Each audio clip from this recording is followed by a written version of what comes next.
Bonjour et bienvenue sur les clés de la réno. Vous vous lancez dans la rénovation? Alors vous êtes au bon endroit.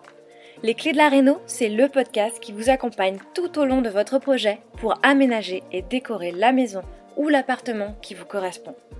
Je suis Alison, aujourd'hui architecte d'intérieur et décoratrice.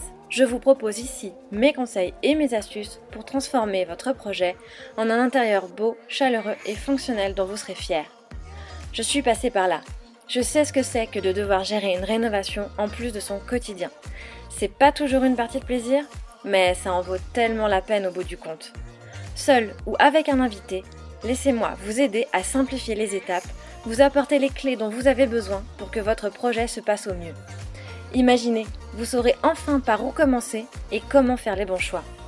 Retrouvez-moi aussi sur Instagram, c'est tout simplement les clés de la réno podcast pour encore plus de partage et de retour d'expérience. Allez, on y va ?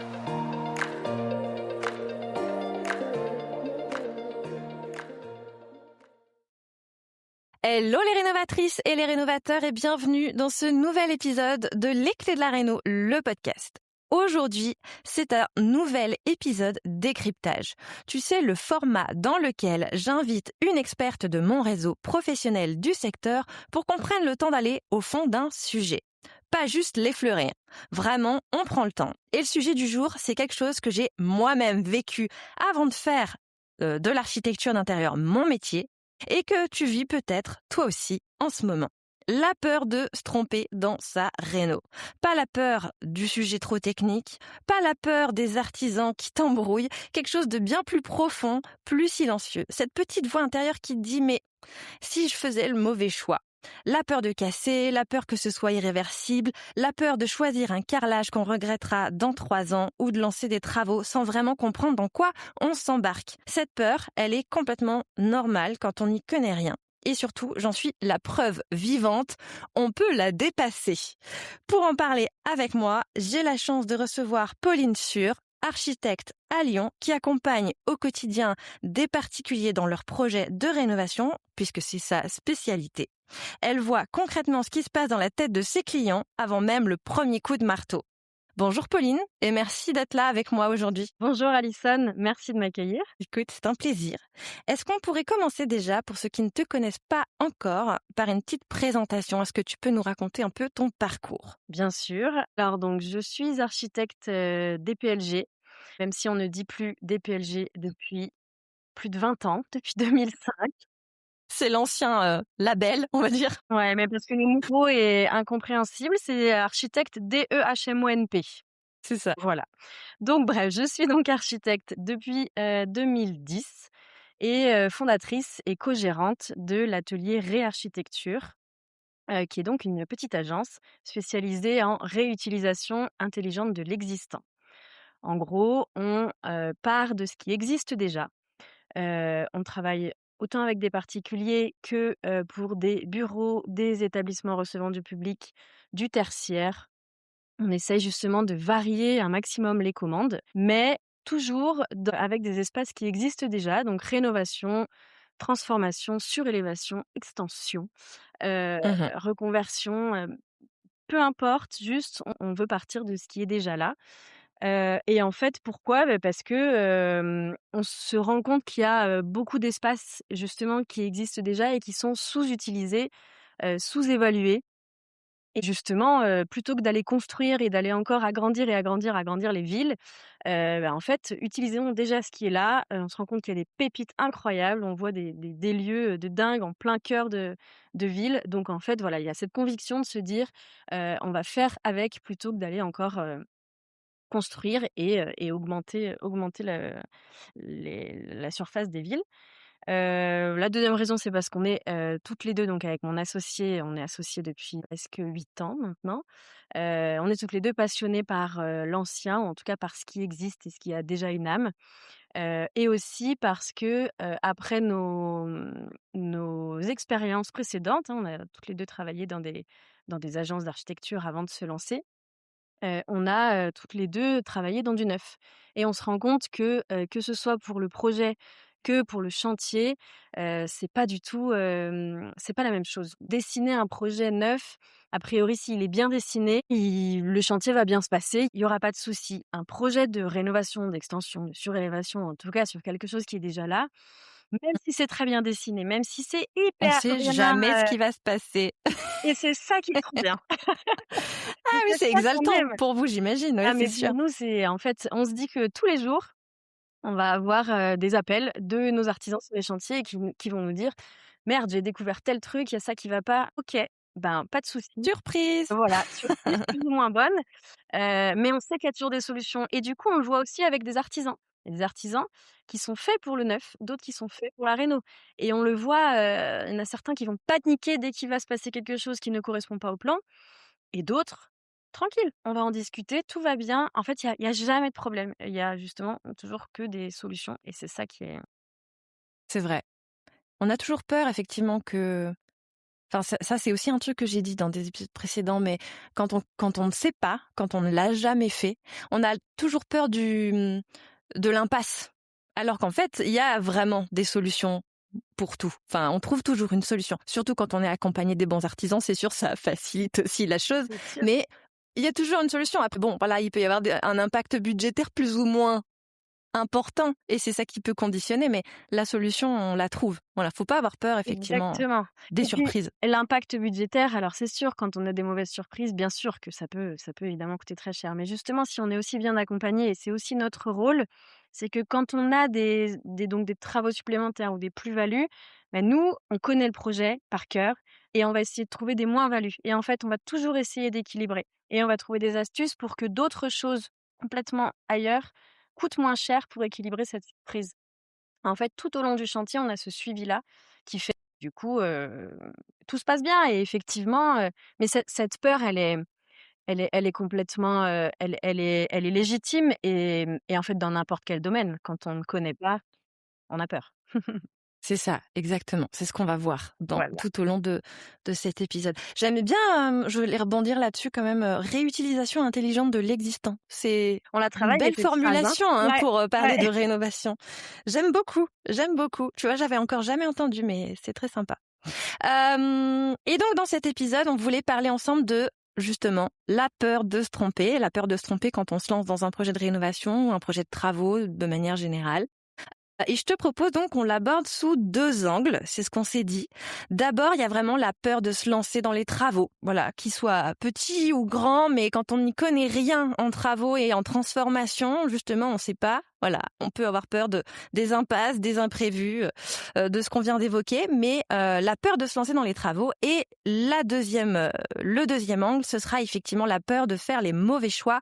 Une fois qu'on y est, ça y est, on a décidé de se lancer, mais là, on est submergé par tout ce qu'on a à choisir et les décisions qu'on a à prendre. Et en fait, effectivement, on se dit quand même, on s'engage dans un projet, c'est pour longtemps, donc comment ne pas regretter ses choix? Donc, la peur de se lancer dans les travaux, notre première partie d'épisode. Est-ce que tu trouves souvent cette peur-là chez tes clients, tes clientes, quand ils arrivent vers toi? Ouais, alors dans notre pratique, on s'est rendu compte, d'une chose assez simple, c'est que justement la plupart de nos clients, la plupart des difficultés d'un projet en fait sur l'existant, elle vient pas forcément de la conception, mais elle démarre très tôt dans la tête de nos clients. Parce qu'en fait, ils arrivent avec une intuition, une envie, heu et une inquiétude. Mais sans réelle en fait, sans réelle certitude de ce qui est raisonnable de faire, de ne pas faire. Donc en fait, ils ont beaucoup d'envie, mais ils savent pas justement pas, par quel bout le prendre ou qu'est-ce qu'il faut faire, qu'est-ce qu'il faut pas faire, ils ont en fait, je pense qu'il y en a beaucoup aussi qui voient beaucoup de choses et ils arrivent pas à savoir s'il faut transformer, agrandir, casser, garder, ne rien faire, déménager. Donc en fait, on se rend compte qu'en fait, un bon projet, et ben, en fait, il fonctionne quand justement, nous, on arrive assez tôt dans le process. Parce qu'en fait, ça nous arrive d'avoir des clients, en fait, qui sont déjà épuisés. Ils ont même pas démarré le truc, mais ils sont épuisés parce qu'en fait, ça fait des années qu'ils se posent des questions et que justement, ils ont cette peur-là, mais peur qui les empêche de prendre des décisions et surtout Et je parle autant des particuliers que des pros, hein. Il y en a beaucoup qui réfléchissent, des équipes qui grandissent et qu'est-ce qu'on fait? On déménage, on agrandit, on et en fait, on reste dans ce truc-là et en fait, on est déjà fatigué du projet avant même d'avoir commencé. Mmh. Donc on la voit, cette peur, souvent et en fait, là, de moins en moins, parce qu'on arrive à faire comprendre qu'en fait, un architecte, c'est bien de le consulter dès le début et qu'on peut faire des études juste de faisabilité et on s'engage pas sur un projet tout de suite. Juste, on peut, voir ce qu'on peut faire avec ce qu'on a et Tout à fait. du coup, souvent, on arrive, nous, je vais pas dire tard, parce que dans la tête des gens, c'est: «Ça y est, j'ai pris la décision, j'appelle un archi», mais en fait ça ferait gagner beaucoup d'énergie, aux gens, particuliers ou pros, d'aller, poser des questions en amont, en fait, pour justement se rassurer et en fait, faire des études qui permettent juste d'éclaircir un petit peu ce qu'on a dans la tête Mmh. avant de se lancer dans un projet, quoi. Et c'est vrai qu'on a toujours peur, surtout, les architectes, c'est vrai qu'on imagine toujours, voilà, consulter un architecte, il faut un gros projet, c'est compliqué, ils sont très pris et donc c'est vrai qu'on a du mal à se dire: «Je vais, solliciter un architecte juste pour, faire une visite, de, ma maison et voir ce qui est possible et comment, prendre la meilleure décision sans pour autant se lancer dans un gros projet avec la conception, le suivi de chantier et tout». Enfin, je pense qu'effectivement, on a du mal à se dire que c'est possible. Dans l'imaginaire collectif, quand on prend un architecte, alors déjà, en plus, là, encore une fois, il y a une différence entre les pros et les particuliers parce que peut-être que pour les pros, c'est plus simple, mais dans la tête d'un particulier, prendre un architecte, c'est tout de suite, déjà dans la tête des gens, ça coûte cher, alors qu'en fait, ça aussi, on peut en reparler, ça ne coûte pas plus cher parce qu'en fait, justement, l'architecte fait économiser toutes les erreurs ou les plannings plus longs. Donc non, c'est Oui, pas c'est rentabilisé dans le exactement. projet, on est d'accord, ouais. Mais surtout, effectivement, je pense que, dans cet imaginaire-là, on ne se dit pas qu'on va, consulter un architecte pour nous aider à construire notre projet, sans s'engager. Et en fait, nous, on a cette démarche-là parce que vraiment, on se rend compte que c'est, qu'on évite, en fait, des flottements et surtout qu'on évite, ce côté déjà épuisé de je ça fait 10 ans que je réfléchis à mon truc, ça y est, je me suis décidée, mais j'en ai déjà marre, quoi. Donc en fait, il y a cette démarche de dès le dé d'être nous présentes dès le départ pour éviter, tous ces flottements, pour sécuriser des décisions, et on fait des études de faisabilité et on les appelle, les FESA sans regret et en fait, on ce qu'on dit à nos clients, c'est que on a leur brief. Par contre, on fait abstraction du budget, on fait abstraction très souvent du budget parce que c'est ce qui fait le plus peur et en fait, on va balayer toutes les possibilités, mais vraiment, on va ouvrir les chakras et en fait, on va justement bousculer très souvent ce qui se passe dans la tête des gens, mais l'idée, c'est de balayer un max tout ce qu'on peut faire pour que justement, une fois que qu'on a tout ça devant les yeux, après on se dit: «OK», quand on va se lancer dans le projet, on va pas se dire: «Merde, j'aurais peut-être dû faire autre» Ouais, ou «Merde, ça j'y ai pas pensé». Non, l'idée c'est de tout balayer. on prend toutes les idées, on les met dans l'entonnoir. Exactement et puis très souvent nous on va, je sais pas, on va venir nous voir pour une petite extension, qu'on a imaginée à tel endroit. En fait, on va retourner le truc et on va dire: «Mais non, mais nous en fait, c'est plutôt une surélévation qu'on imagine ou plutôt une extension mais de l'autre côté» ou et en fait, on va tout bousculer mais au moins il y aura pas pendant le chantier ce stress en fait qui est, souvent là tout au long de se dire: «Oh, et si on avait fait autrement?» Donc voilà, l'idée c'est de se dire, je pense, d'arriver enfin de se faire accompagner, tôt dans le process. Ouais, c'est sûr. Et quand on n'a jamais rénové et qu'on a la peur justement un peu de faire des travaux, qu'est-ce qui impressionne le plus selon toi? Qu'on voit, moi j'ai l'impression que c'est souvent alors en fait il y a 2 choses, quand le lieu est là et qu'on le visite et qu'on voit quelque chose qui ressemble à un taudis, souvent, peut-être qu'on a du mal à se projeter et donc c'est impressionnant de voir des choses très vieux, en très mauvais état, et donc on a du mal à imaginer une transformation et donc, souvent ces espaces-là sont mis de côté parce que, voilà, ça fait peur justement. Quand on visite, L'état tu veux ouais, dire? voilà, je veux dire Ouais. l'état du bien impressionne. Alors que nous, quand on visite un bien qui est le plus, Brut destroy possible. possible, on adore, des étoiles dans les yeux et on se dit: «Mais si!» et donc justement ça aussi, ça peut rassurer. Donc pour moi, il y a 2 choses. Il y a l'état du bien et donc la peur de se dire: «Oh là là, mais on ne va rien pouvoir faire avec ça». Et après, ce qui impressionne aussi une fois que que les projets sont lancés, c'est justement quand on casse tout. Je pense que casser, fait peur aux gens. Casser, alors que casser pour améliorer, casser pour ouvrir une simple ouverture, enfin, en fait et puis encore une fois, quand on est bien accompagné et quand on a les informations de base, bah, casser, c'est pas grand-chose. Non, casser en tant que tel. Mais c'est cassé, c'est le chaos, quoi. En C'est le fait, chaos, c'est ouais. aussi ça. Je pense qu'effectivement, c'est le chaos. Le chaos peut faire peur et puis je pense aussi que c'est pareil, le chantier a mauvaise presse, clairement. La plupart des gens vont nous dire: «Non mais de toute façon, on sait qu'un chantier, c'est toujours en retard, on sait que ça va nous coûter 30 plus cher». Et bah, ça aussi, on se bat contre ça parce que alors je ne dis pas, hein et bien sûr qu'il y a des escrocs partout et oui, il y a des très mauvais artisans, mais il y en a aussi des très bons. Et justement et nous, on se bat là-dessus pour leur dire, pareil, que ce soit pro ou particulier, si un projet est bien ficelé, c'est-à-dire que justement, on a fait toutes nos esquisses sans regret, donc on n'aura pas normalement de retour en arrière, d'aller-retour inutile parce qu'on aura tout étudié.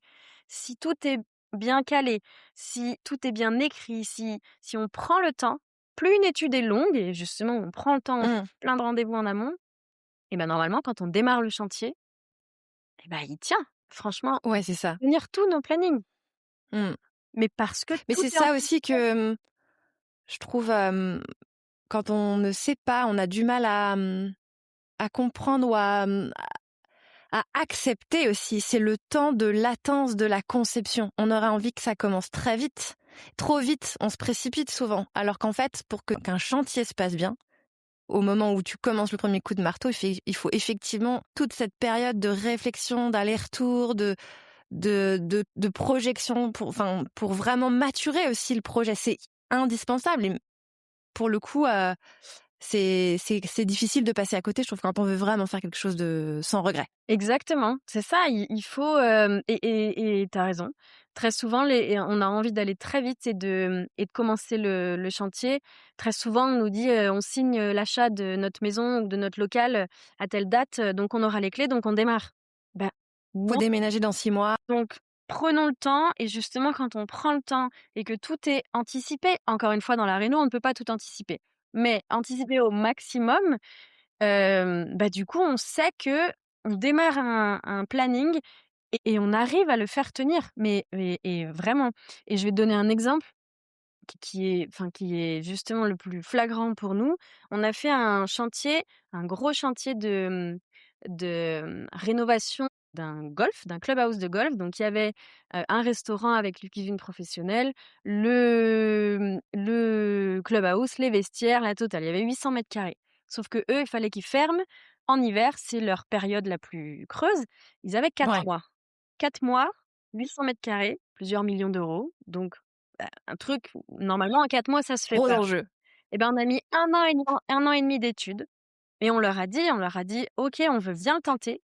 Par contre, on repousse d'1 an», parce qu'ils s'étaient venus nous voir 6 mois avant, bien sûr. Donc on repousse d'1 an, on met 1 an et demi et on prend le temps. Et en fait, on a fait mais des dizaines de réunions et en fait cette partie en amont a été tellement importante et en fait, là, je parle d'une grosse échelle, mais une toute petite échelle, c'est pareil. Ouais, c'est là. Que l'artisan voit le lieu, qu'il ne le découvre pas le jour où ils viennent tout casser. Hein, voilà, parce qu'en fait, avoir aussi l'avis des artisans qui sont, eux, experts, sur place, bah, ils vont soulever des trucs que nous, on n'aurait pas forcément eu. Donc on a soulevé plein de questions.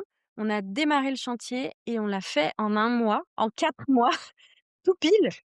Et on a rénové, ça en 4 mois et même les artisans étaient hyper fiers d'eux parce que, bah, justement, on a réussi à tenir ce truc. Donc heu, donc il faut pour moi la clé c'est d'être bien accompagné et surtout bah, d'être bien informé quoi, de connaître et je pense que comme dans n'importe quel domaine, plus on apprend, plus on se renseigne, moins on a peur, plus on est, serein. C'est ça, c'est sûr. Malgré tout, mieux on comprend et meilleures sont les décisions. Exactement. Et c'est toi qui m'avais dit, «Le savoir, c'est le pouvoir». Voilà, le savoir, c'est le pouvoir, exactement. Ben oui, parce que plus on connaît de choses, plus on peut maîtriser, quoi, ce qu'on fait. Ouais, c'est ça, exactement.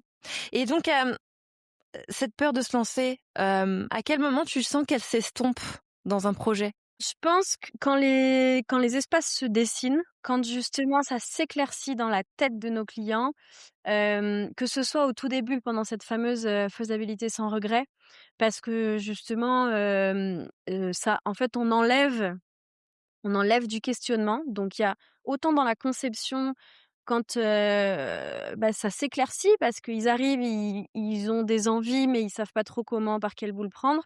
On va structurer donc en fait, ça le brouillard en fait se dissipe dans la conception. Et après, je dirais que sur le chantier, c'est pareil, j'ai l'impression que cette peur, elle se dissipe, après la démolition. Quand vraiment, les cloisons se dessinent, même s'il y a d'autres peurs qui arrivent, parce que très souvent aussi les projets sont remis en question à ce moment-là. Genre: «Oh, mais cette pièce, elle va être trop petite!» Oui.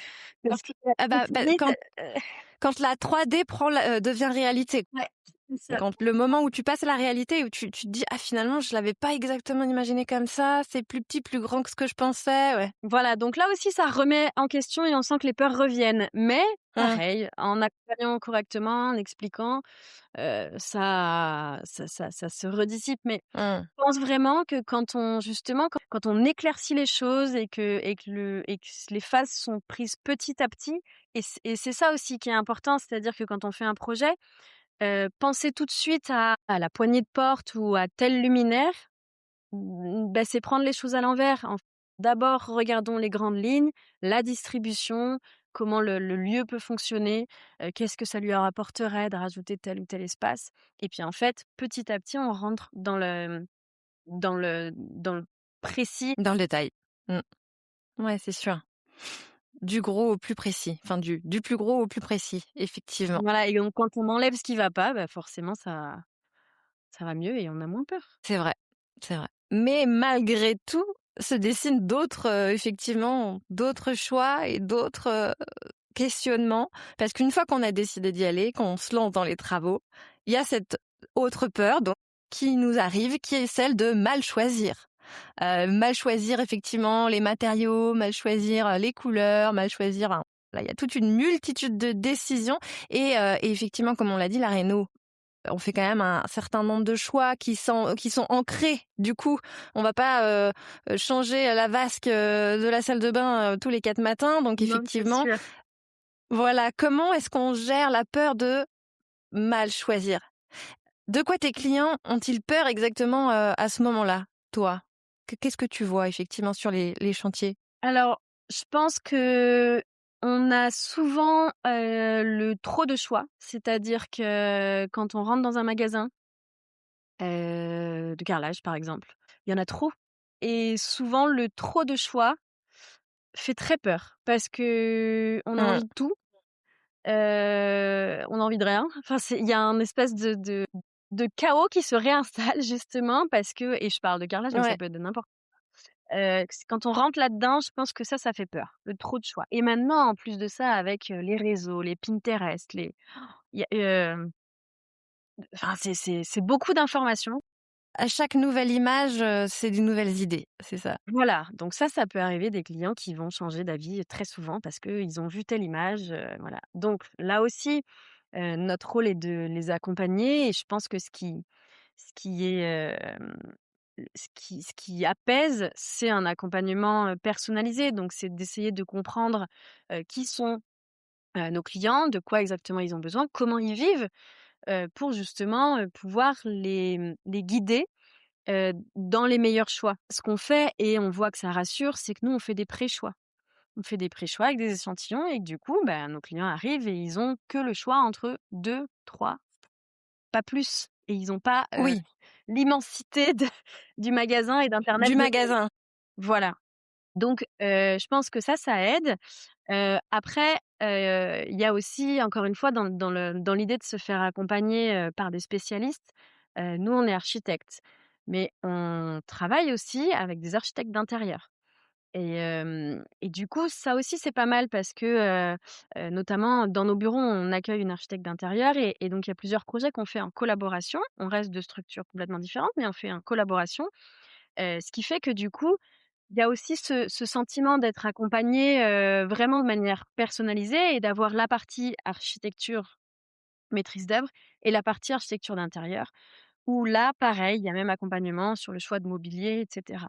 Donc je pense que de se faire accompagner par quelqu'un qui comprend qui on est ou en tout cas qui prend le temps d'essayer de comprendre qui on est, bah, ça permet d'avoir moins peur et de travailler en confiance et de se dire: «OK, elle va m'aider à le faire les meilleurs choix et pas les choix, à la mode que je viens de voir sur Pinterest ou sur Instagram, parce que là j'adore, mais il y a beaucoup de choses qui sont, enfin, nous notre but c'est de faire en sorte que les espaces soient le plus adaptés, aux utilisateurs, mais que ça tienne dans le temps et pas de faire C'est des ça. trucs qui, avec une signature, et qui vont, plaire, pendant les 6 prochains mois et puis on va tout rechanger, quoi. Et c'est ça, en fait, où l'idée est d'essayer de se connaître quand on fait des travaux soi-même, vraiment de connaître ses besoins et pas forcément: «Ah bah ça, je trouve ça hyper beau». Non, c'est comment j'utilise les lieux et de quoi j'ai besoin. Tout à fait.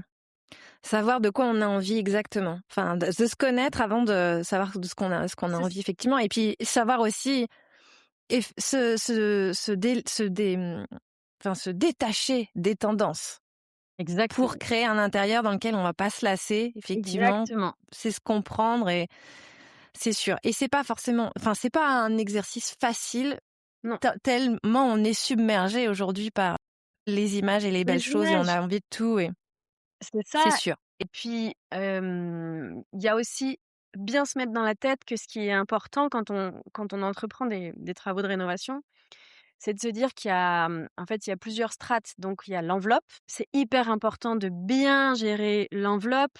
Tu vois, typiquement, par exemple, un choix où aussi tout le monde se pose beaucoup de questions. Le choix du chauffage. Comment est-ce qu'on va se chauffer?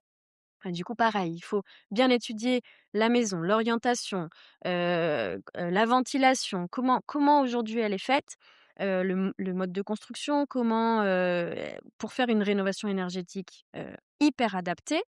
Et ça, là-dessus, faut pas lésiner parce qu'en fait, si l'enveloppe est super bien, gérée, pour que ce soit du confort d'été ou confort d'hiver, bah, le chauffage, en fait, ça va devenir secondaire. Si on a un bon manteau, en gros, normalement, c'est pas mal. Et il y a beaucoup de personnes qui vont arriver avec en tête, parce que tout le monde ce qu'ils ont vu partout, une pompe à chaleur, réversible et je veux de la clim. Bah, en fait, non, justement. Et donc en fait, il y a toute cette idée-là de prenons les choses dans l'ordre. On va déjà faire une enveloppe correcte. Ensuite, on va choisir le moyen de chauffage le plus adapté et finalement, il va se dessiner tout seul. Et puis ensuite, on a, justement tout ce qui est seconde œuvre et comme tu disais, bah, une vasque, en fait, on peut très bien choisir des choses qui vont être indémodables et ça veut pas dire classiques, mais indémodables et qui vont être adaptées à nos besoins. Une famille avec 4 enfants, ça va pas être la même chose qu'un bureau ou qu'une personne qui vit seule. Et puis après, on va pouvoir trouver des astuces et des petits twists pour avoir un un intérieur ou des locaux, hyper, Personnalisé. personnalisés, j'allais dire originaux, non, c'est bon mot, mais personnalisés, heu, sans que ce soit quelque chose où on va tellement, enfin sans que ce soit quelque chose qu'on ne puisse plus jamais changer. Tu vois? Je pense qu'il faut vraiment prendre le truc dans le petit à petit avec ces différentes strates et ça aussi, je pense qu'une fois que c'est bien expliqué, ben, on a moins peur, de faire des choix. Et donc de faire des erreurs. Donc de faire des erreurs, exactement. Parce qu'effectivement, est-ce qu'on pourrait dire que,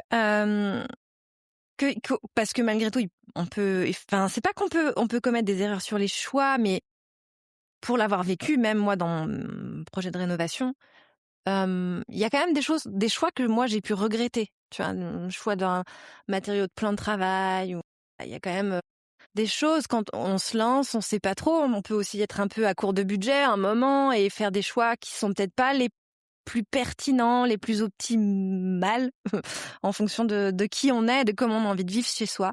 Est-ce qu'on pourrait dire que, du coup, enfin, je connais la réponse. Est-ce que toutes les erreurs se valent finalement? Alors non, toutes les erreurs ne se valent pas, c'est sûr. Je pense que faire des erreurs, ça arrive. Enfin, je veux dire et je vais peut-être même dire c'est inévitable. Mais toutes les erreurs ne se valent pas et pour moi, les erreurs à ne pas commettre et qu'on ne commet pas si on est bien accompagné et je parle autant de, archi d'intérieur, maîtres d'œuvre et même ou des bons artisans, c'est justement tout ce qui est sur l'enveloppe. Parce que ce genre d'erreur-là, se tromper d'isolant, heu, mal gérer, le respect de je sais pas, nous dans la région lyonnaise, on a beaucoup de bâtiments en pisé, donc en terre crue. Hem, ce moyen de construction est hyper spécifique et il y a même beaucoup Mmh. d'artisans qui ne savent pas le gérer. On Le se gérer, ouais. plante là-dessus, ouais, là, c'est une grosse erreur et Ouais, là c'est pour sûr. moi, Et une faut fois que pas tout est fermé, c'est compliqué. faut pas se louper. Voilà. C'est sûr. Ce genre d'erreur, oui, là, il faut prendre le temps. Des erreurs de matériaux, des erreurs de teinte, des erreurs de choix d'appareillage. Bon, ça peut arriver et je veux dire et à nous aussi parce que, bah, des fois, on a envie de tester un matériau, parce qu'on nous en a présenté un, que, bah, il y a des nouvelles choses qui arrivent. Bah, typiquement, j'ai testé et je l'ai testé chez moi avant de le tester chez d'autres. J'ai rénové, chez moi, j'ai testé un plan de travail en plastique recyclé. On me parle Oui, voilà oui, et c'était je le vois. tout début et donc Ouais. j'ai testé avec eux et on a beaucoup parlé, donc je me suis renseignée en plus, hein, j'avais toutes les infos et cetera. Bah, j'ai ce plan de travail là chez moi, quand il est arrivé, hyper contente et en fait là, au bout de, bah, ça va faire 5 ans, bah, j'aurais envie de le changer. Ça va pas, les joints craquent, ils gondolent, ça va pas. C'est Ah ouais, pas ça tient pas dans le temps, quoi. voilà. Et ben, je l'ai pas mis ailleurs. Du Autant coup ils ont et puis je leur ai dit, en fait, c'est pour ça aussi, c'est que ces erreurs, c'est pas des erreurs. C'est-à-dire qu'on apprend et moi, dans mon métier, bah, ça m'a permis de leur écrire à eux et de leur dire: «Ça, pour moi, ça va pas, il faut trouver retour des choses». d'expérience. Voilà. Bon, quand c'est pour soi, bon, bah, moi, je vis avec ce plan de travail et c'est pas grave non plus. Ce que je veux Puis dire, tu c'est sais que ça qu'un nous jour tu peux le apprend changer. Un plan de travail, ça peut se ça changer. peut Bon, changer d'accord. et justement, c'est comme ça que, bah, c'est un peu comme dans la vie, hein, c'est comme ça qu'on apprend et c'est en faisant des erreurs qu'on sait que la prochaine fois, on fera autrement et puis, tu sais, il y a aussi des erreurs que, du coup, c'est pas des erreurs, mais des choses qu'on ne savait pas et on peut se dire ou même des évolutions. On pensait que ça irait hyper bien comme ça, j'en sais rien, par exemple, une salle d'eau ouverte sur une suite parentale, c'est ce qu'on voulait et puis, bah, on se rend compte que les 2 personnes ont un rythme différent et en fait, de l'autre, quand il se douche le matin, il gêne l'autre. Mais bah, ça, on l'apprend à l'usage et on peut avoir une idée hyper arrêtée, on sait que c'est ce qu'on veut, puis au final, au bout de 6 mois, bah, non, on veut pas ça. Et bah, c'est pareil, ça, Voilà, c'est c'est pas quand même grave, il qu'on y a s'est moyen quand de même mal on s'est pas posé les bonnes questions au s'est moment pas du posé les brief quand bonnes même. questions. On s'est pas posé les bonnes questions, mais oui, oui, mais ça arrive, tu vois? Ce que je veux dire, c'est que Oui, ça peut arriver, c'est ouais. Ça à passe à la trappe, l'usage. oui, c'est sûr. Voilà, je pense qu'il y a des er c'est pour ça que donc non, toutes les erreurs ne se valent pas. Il y a des erreurs qui sont rattrapables et qui sont inévitables en fait. On n'est pas parfait et puis on évolue aussi. Mais Oui, heu, oui, oui, c'est ça aussi. Nous-mêmes, on peut nous-mêmes on évoluer. évolue. Déjà nos goûts, et notre façon de vivre, c'est sûr. Exactement, ouais, c'est ça. Donc en plus nous notre boulot, c'est justement de se dire: «On va essayer de connaître un maximum le futur utilisateur, pour, lui lui concevoir un espace qui soit le plus adapté. Donc nous, on arrive avec notre petit regard extérieur, donc c'est aussi des fois ça apporte quand même quelque chose. Mais donc quand c'est pour soi, il faut réussir à connaître exactement ses besoins. Mmh. Voilà. Ses habitudes, sa façon de vivre. Pour pour, heu, pour finir sur ce sujet-là, en tout cas, les grosses erreurs où vraiment je pense qu'il faut, absolument se faire accompagner et je dis ça parce que typiquement pour le Pisé, il y a des erreurs tous les jours et on en voit sur des rénovations, des matériaux qui ne sont pas respectés, qui du coup peuvent pourrir un bien, juste parce que, on s'est pas bien fait accompagner donc ça, c'est dommage. Mmh. Ouais, le gros œuvre, l'enveloppe, les questions énergétiques, c'est vrai que c'est quand même, très technique et c'est bien de solliciter des experts au moins pour avoir des avis et c'est sûr, c'est sûr. Et justement, en plus, est-ce que vouloir tout sécuriser à 100%, ça pourrait pas devenir un piège? Parce qu'on le voit bien, toi comme moi, Ouais. on- alors qu'on est, enfin bon, moi c'était avant ma reconversion, mais malgré tout, on est pourtant des professionnels, on commet encore des erreurs pour chez soi aussi, parce que l'idée c'est de tester, de d'aimer des choses à un moment, et puis bah effectivement peut-être que 5 ans plus tard, bah finalement c'était peut-être un peu trop tendance, on s'est aussi fait happer par le truc, ça peut arriver. Donc vouloir tout sécuriser à 100%, est-ce que ça peut devenir un piège pour toi? Est-ce que ça peut même bloquer un projet Ça finalement? peut bloquer un projet. Ça peut bloquer un projet, effectivement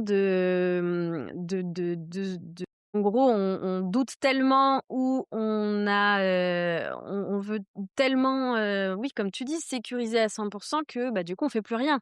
Encore une fois, c'est comme dans la vie, si on réfléchit trop, je pense qu'on n'ose plus rien faire. Peut-être que oui, ça peut bloquer un projet, je pense que ça dépend aussi beaucoup des caractères de certaines personnes. Moi, je pense que quoi qu'il arrive, prendre le temps, Mmh. tout envisager, pour ne pas avoir de regrets justement, d'où ces fameuses esquisses sans regret, se faire accompagner correctement et vraiment, prendre le temps de bien ficeler un projet, bah, du coup permet de justement, sécuriser. Tu seras jamais sécurisé à 100, jamais. Parce que comme tu dis, des erreurs ou des choix, bon, bah, qui sont pas les bons et c'est pas grave. Mais ça permet de sécuriser à 80, j'ai envie de dire.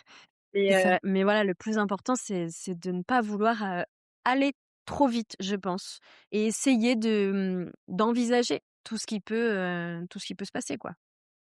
Comprendre aussi, Prendre. les étapes, l'ordre des choses. Mais c'est sûr, comprendre. En fait, je me rends compte que même comprendre la spécialité de chacun, un carreleur ou un étancheur qui va arriver et en fait, savoir ce qu'il va faire. Mais moi, je me dis, c'est comme, en médecine, tu vois? C'est un milieu qui est complètement, enfin voilà, qui, moi, est loin de moi. Mais quand on va faire quelque chose sur moi, bah, j'ai envie de savoir quand même. Je C'est sûr. Ouais, je me dis, et ben, essayer de comprendre ce que chaque artisan va faire sans on peut pas être Sans spécialiste. rentrer dans le détail. Ouais, c'est sûr. Mais comprendre, tu as raison, comprendre les étapes, prendre exactement pourquoi, cette, natte est posée, entre, un plancher bois et un carrelage. C'est que ça fissure, comprendre pourquoi est-ce qu'on ajoute tout ça et en plus ça, ça permet aussi de pas avoir l'impression qu'on se moque de nous ou qu'on nous rajoute des choses ou qu'on nous prend pour des jambons. Vraiment, je pense que On maîtrise un peu mieux son projet et son budget et son calendrier et tout ce qui un peu impacter le projet, ouais, c'est exactement. sûr. Voilà, donc se renseigner, comprendre, et ne pas non plus faire confiance les yeux fermés, je pense. Mais du coup, c'est aussi, ne pas avoir peur de poser des questions.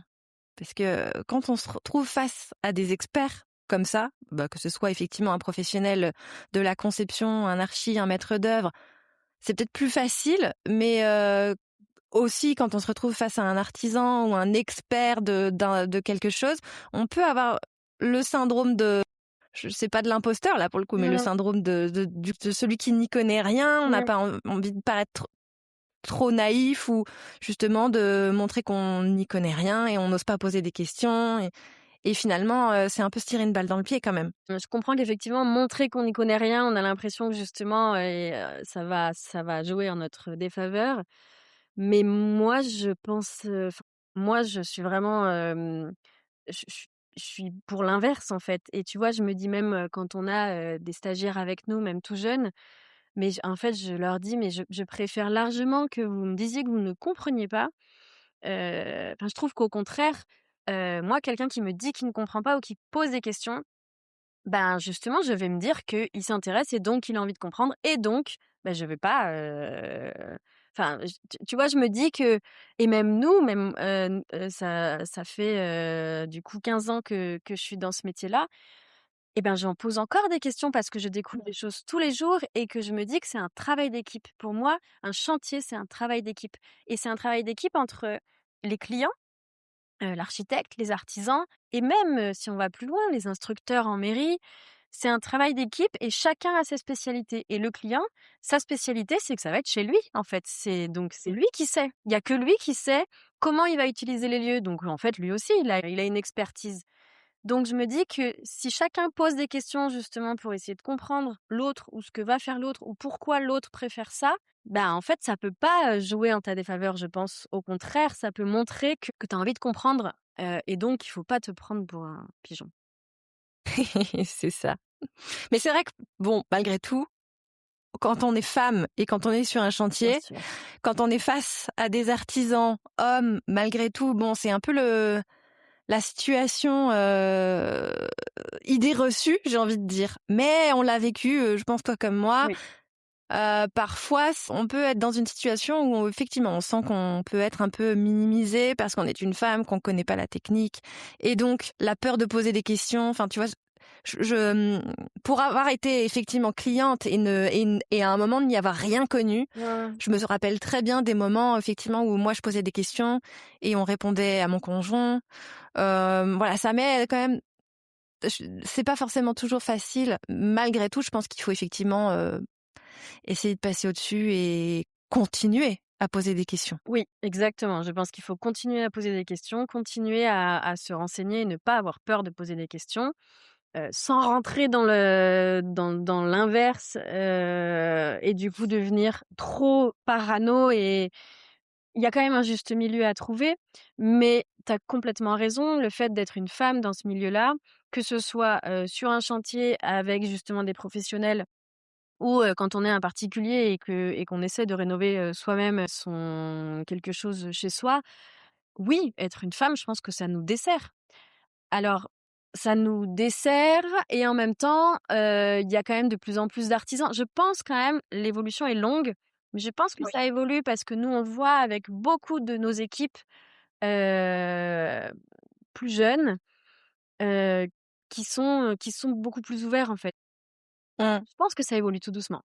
Mais tu vois, nous, on vit encore, hein, de que ce soit via même des clients, parce que ça nous arrive, que Oui, des bah oui. clients pro, Les préjugés sont partout, c'est sûr. ouais, voilà.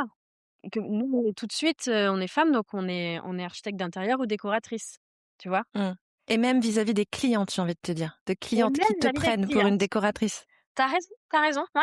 Alors que, bah, non, en fait, on est archi des PLG, on est, non, enfin, il y a pas de c'est pas parce qu'on est une femme qu'on va gérer que la déco. Exactement. Raison, oui, c'est Tout des à fait. préjugés et je pense que ça, on va encore se battre pendant un moment. Mais Ouais. c'est pour ça que je pense qu'il faut pas lâcher l'affaire et il faut juste essayer bah, ne pas avoir peur de poser des questions, clairement. Et puis c'est pour ça que ce podcast existe. C'est pour donner de l'info Voilà. et donner confiance, effectivement, montrer qu'on peut y arriver et que on peut se lancer, on peut dépasser ses peurs justement.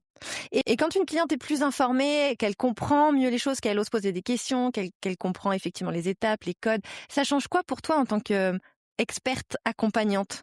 Pour nous, c'est génial parce que, je pense que quand quelqu'un est plus informé, il a aussi plus confiance parce qu'il comprend. Donc il sait que, on n'est pas en train de lui mettre à l'envers, qu'on va en fait, parler sur le même pied d'égalité, en fait. Parce que quand tu comprends, bah, du coup, tu vois plus l'autre comme quelqu'un qui va te dire des choses, fausses, quoi. Donc il y a de la confiance et pour ça, pour nous, c'est génial parce qu'en fait, un projet qui fonctionne, c'est un projet ou qui marche, dans la confiance, mais justement par rapport La fluidité, quoi, aussi. exactement et par rapport à toutes les personnes qui interviennent. Je pense que quand on est informé, bah, du coup, on est plus serein et donc plus confiant et donc ça roule. Oui. Aussi plus tranquillisée pour toutes les personnes qui interviennent sur le projet, quoi, Ouais, ouais, finalement. C'est plus exactement, facile ouais pour tout le monde. et puis on évite aussi, un chantier qui se déroule difficilement, c'est aussi des gens qui changent beaucoup d'avis. Ouais. Hem et en fait, tout la partie en amont du chantier, bah, elle est faite pour justement essayer de ce qu'on disait tout à l'heure, enlever les peurs, redonner confiance pour que justement quand on démarre le chantier, en fait, on sait qu'on va pas changer d'avis parce Ouais. que toutes les autres options, on les a déjà étudiées. Donc en fait, je pense qu'elle est là aussi la confiance, c'est sur tout ce qui est études et on sait que du coup, quand on démarre, bon, bah, voilà, il y a pas de il tout va bien se passer, quoi et donc c'est plus fluide. Très bien. Pauline, on arrive à la fin de l'épisode. Je vais te poser ma petite question, celle que j'aime poser à tous mes invités. Si tu devais ne retenir qu'un seul conseil à donner à quelqu'un qui se lance dans la rénovation, le conseil numéro 1, ce serait quoi pour toi? Si je devais en retenir qu'un, c'est de se faire bien accompagner et donc bien se Trouver les renseigner. bonnes personnes. Ouais, trouver les bonnes personnes. Donc bien se renseigner, et se faire confiance. Mais je pense que vraiment, ouais, les 2, se faire confiance et se faire bien accompagner, il y a pas de raison que ça. Super. Bah écoute, merci beaucoup Pauline pour cet échange à la fois ancré dans le concret et aussi très dans l'introspectif. Hein. Vraiment, on était là pour rassurer les auditrices qui peuvent avoir des peurs au moment où il faut se lancer dans leur projet. Merci beaucoup du coup pour nous avoir aussi aidé à comprendre ça et nous avoir donné tes astuces pour dépasser ça. Avec plaisir. Ce que je retiens, c'est que la peur de se tromper en réno, c'est pas forcément un manque de compétences. C'est plutôt le signe que ce projet, en fait, il compte vraiment pour soi aussi. C'est vrai qu'une rénovation, c'est quand même très personnel.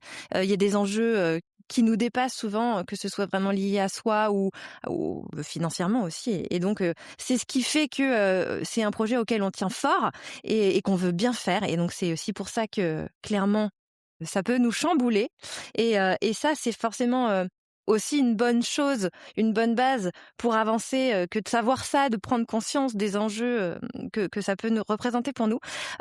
Si toi qui nous écoutes, tu veux retrouver Pauline, je vais te mettre, comme d'habitude, ses infos en description, son site internet donc ré-architecture.fr et son compte Insta ré.architecture. Tu pourras aller voir les beaux projets, que Pauline, mène effectivement avec son associé. Si cet épisode t'a parlé, le meilleur moyen de le dire, c'est de le partager autour de toi, à quelqu'un qui hésite à se lancer, quelqu'un qui est en plein dans la réno et qui a justement besoin de se faire remonter un peu le moral. Ces conversations-là, elles sont là pour ça et elles méritent d'être entendues. Donc merci pour ton écoute et je te dis à vendredi prochain sur les clés de la réno. Merci beaucoup. Si vous avez écouté jusqu'ici, c'est probablement que l'épisode vous a plu. Alors n'hésitez pas à en parler autour de vous, amis, famille, tous ceux qui rénovent sont les bienvenus. Vous pouvez aussi évidemment laisser un commentaire sur Apple Podcast ou une note 5 étoiles sur Spotify. Et si vous souhaitez être informé des prochains épisodes, n'hésitez pas à vous inscrire à la newsletter ou à me suivre sur Instagram. Le podcast, c'est fini pour aujourd'hui, mais je vous dis à très vite pour un nouvel épisode.